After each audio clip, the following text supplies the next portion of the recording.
Hi guys, welcome back to Rosa, and thank you so much for watching and continuing supporting us. Please, if you haven't subscribed, subscribe to the channel, and if you are a returning subscriber, I just want to say thank you so much for your continued support.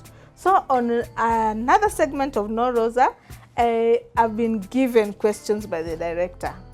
Hawa wananiweza kweli. They've kept me on toes, and again, I do not know what is here, and I'm anxious to know about it. So let's just dive in and continue. So hey, this one. What is one challenge you face as a lady in your profession? One challenge. The question has asked a challenge I'm facing, but I have faced, and then there's one that is continuous. So the one that I faced, I will say it's because I started this journey in, it's 12 years, roughly 12 years right now. And back then, female photographers were not a big thing, were not well known. So people are not embracing the fact that a woman can be a photographer, or rather we were sidelined before you get a gig. And right now, the challenge that I face is it's still consistent, being counted after the other. What I mean by being counted after the other is a man will be looked at first before they look at the lady, or before they even look at your work. They'll have decided that you need them, but later watch a tumpe tuone. So the biggest challenge is still the fact that the first priority does not come to a lady. We have to push and fight for it. I hope I've answered that correctly. And number two, challenges. I've done it. Actually, about this challenge, there's a crazy segment that I did on this, so you can go and watch.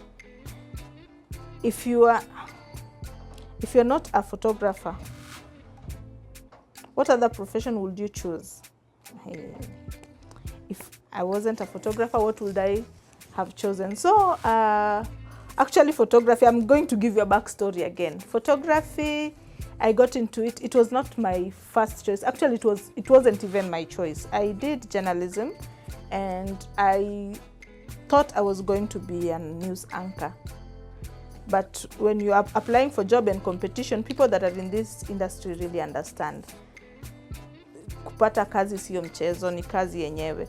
So that's when I decided to work on the skill, and I found myself being a photographer. But aside from that, this industry as a whole, I wanted to be number one, ile nye unajuanga tu, the big titles. I really wanted to be a pilot. Then hapo form 3 ndo hiyo dream ilianza kukufa. And then number 2 tukarudi, and I wanted to be a chef. And my condition was I only get to Utalii College. So when I did not get into Utalii College, that's when I went for my number 3, which was journalism. And it can narrow down, and I found myself in photography. So that's it. And kazi ya photography, I've been doing it for a while, and I love it now more than I did before. So this other question, do you have politics in your career? Well, a lot of it. A lot of it. It's actually in terms of, should I say job segregation, or rather duty allocation. Again, it narrows down to gender. The biggest political is gender. Then the second point that will bring the political issues and within the fraternity is the financial, what should I call it? The charges. As photographers in the country right now, everyone has their rate. We don't have, it's willing buyer willing, and your budget. We don't have a specific. And now, if you're consistent on your budget, it's fought by the people that are above you and those who that are below you in terms of your budgeting and pricing. So pricing and gender is the biggest politics. I hope again I have answered to. Just leave a comment down below if you think there was another twist that I would have gone with. Leave a comment, like, share, and tell us if you love this segment that we've introduced. This other question is photography sustainable? Can you advise someone to venture in photography? Yes, photography is sustainable, and there's a but you have to be consistent, you have to be passionate about it, you have to learn the craft. It's something that you learn over and over again because it's evolving, and you have to work above and beyond before you get to a point where you believe it's generating income. And you have to be smart in business as well for it to run and sustain you. And yes, I can advise anyone that wants to be a photographer, or rather want to get into photography business, to keep working towards it, to join us, to be focused, and to learn the craft. It's not just holding the camera and clicking. It takes much more than just that. So welcome, and if you're willing to learn the skill. Another question that we are opening. What's your normal work day look like? My normal work day, let me give a breakdown on weddings, because as a photographer I've diversified, but mainly shoot weddings.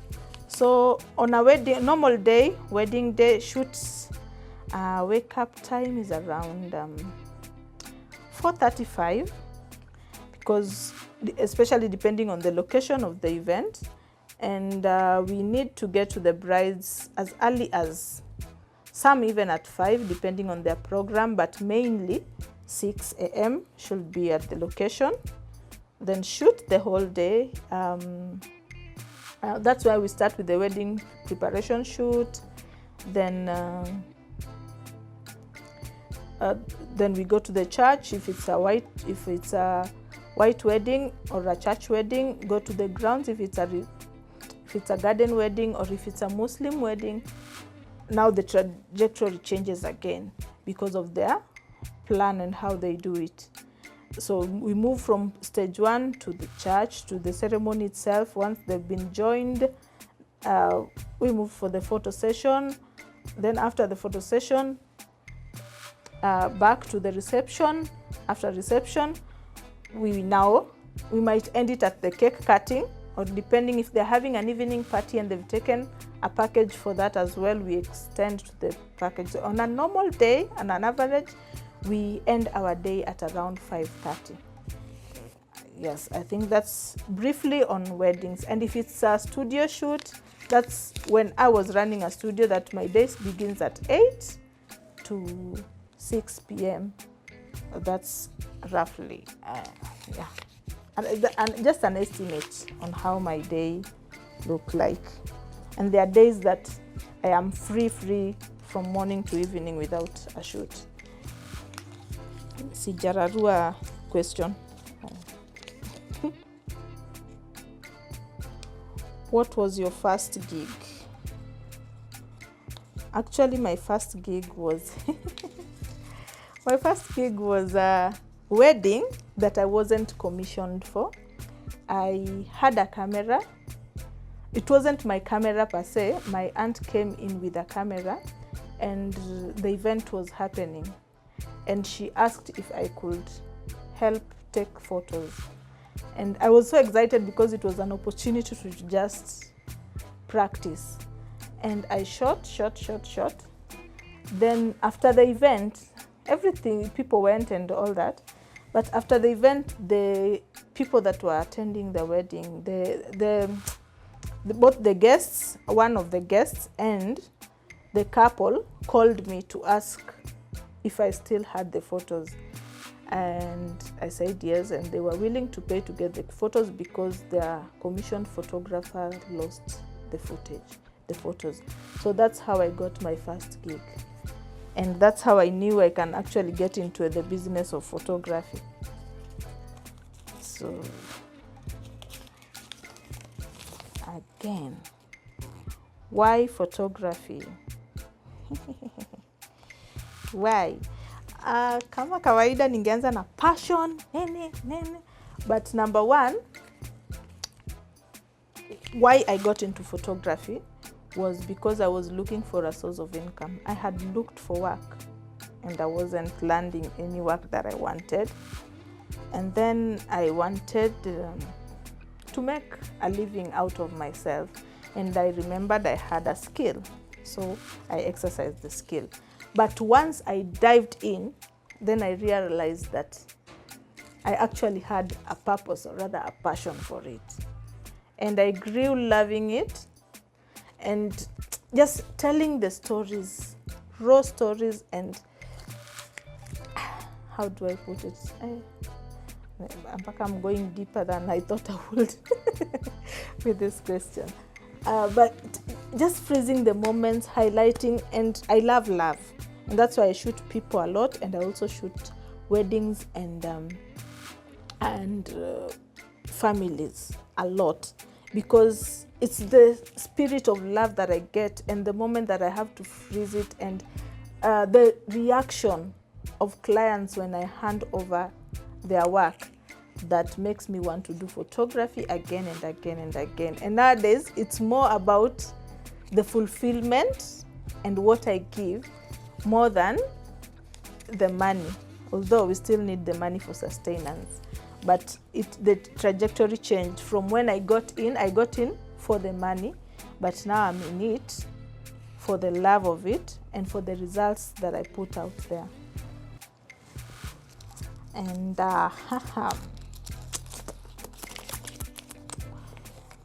hizi maswali, hey.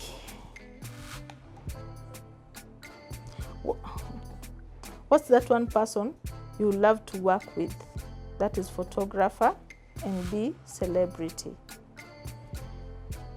The one person I would want to work with. I have had an opportunity to meet so many local photographers, and I've loved their work. But here, I'm going to pick a Nigerian. He's called Dotun Olatunja. I don't even know if he still shoots, because I used to follow his blogs a lot, but there was a time I looked for it and I didn't find it. But if I would get a chance to work with Dotun, that would be a highlight for me. He's Nigerian, but I think he shoots in UK. He's not based in Nigeria. And then a celebrity I would want to work with.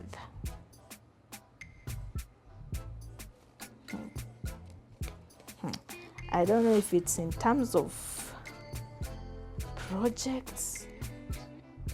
Who was a client? I am stuck here because I've never looked at a celebrity in terms of a person I would want to shoot. I'm really stuck here. Not that I don't want to work with. I have like a whole list of the people that I would want to work with in terms of photography. Highlighting one would be a challenge for me, because I feel like I'll be locking opportunities from all these others that I would love to. But I enjoy seeing someone. My photography says hope. It sells hope, and so I would love to work with an upcoming celebrity, like let's say someone like Demo Facebook, and just give her total image. And I don't know if this lady is also considered a celebrity, but she's in makeup. She's called Mitch Ngoje. She does this, not the beauty makeup, she does, I'll insert a photo of, I hope they'll agree we use it for content. a photo of one of her works that I would want to do. It's so extraordinary. It's not the kind of makeup we are used to. And I don't know the name of the type of makeup that she does. I'll research and make sure that it's highlighted here. But that I would want to take someone like Demwa Facebook and be transformed to that image and then shoot. Like, it's more of scripting. So that one I would love. And then now she will see, like, I don't have to be that village girl that is upcoming to be a highlight. Rather, I can be something totally different and build a totally different character out of me. So that is something I would want to work with two at a go. The makeup artist with Demwa Facebook. So that we stop selling the notion of just beauty makeup, or what is it called? There's another. We are just moved from the trajectory of beauty makeup to something more creative, something more, even cinematographers can get into that kind of makeup. I'll make sure I send my editor that, and it will be attached so that you get the point of what I'm talking about. What's one biggest client you have ever had and why? How did you get them? My biggest client are the Kuwait embassy, and let me not say the Kuwait embassy, the Kuwait ambassador. The Kuwait ambassador, I met him at I was invited by a friend to shoot for him his business. He was working on, I will mention the friend here, he's called Abok. Abok does exports of avocados and mangoes. Right now he has gone all through to farmland. Let me just say the farm products, Kenyan farm products exported to different countries, and now they were on the round table with the Kuwait embassy and the Kuwait team to export avocados to Kuwait. So I went to shoot the process for him, and that's where I met the Kuwait ambassador. And I didn't actually know him, but he approached after the shoot. He said he was impressed by how I conducted myself as a photographer.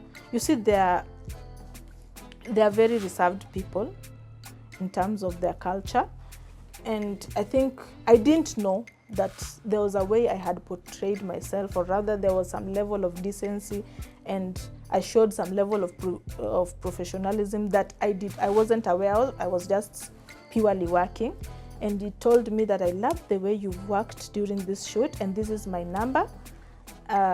You can call me. And he asked for my number, and I gave him my number, although I just thought it was just another exchange, or rather I didn't think big of it.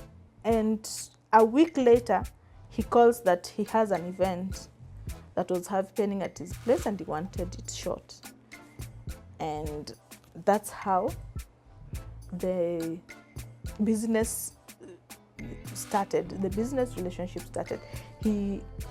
I went to his place. It was a party, a small party for his fellow ambassadors from different countries, representatives from different countries, and shot that. And since then, for 4 years straight, I've been shooting him as his personal events, and I've been shooting their embassy functions. So the personal ones are his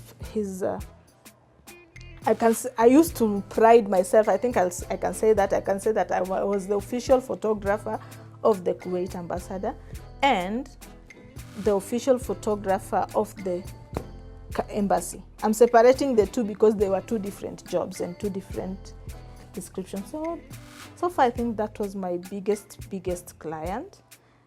And in wedding, my biggest that was supposed to blow up, in my thought, I thought it was supposed to be the biggest wedding that was going to put me into the market of high-end weddings, was this wedding that happened during COVID.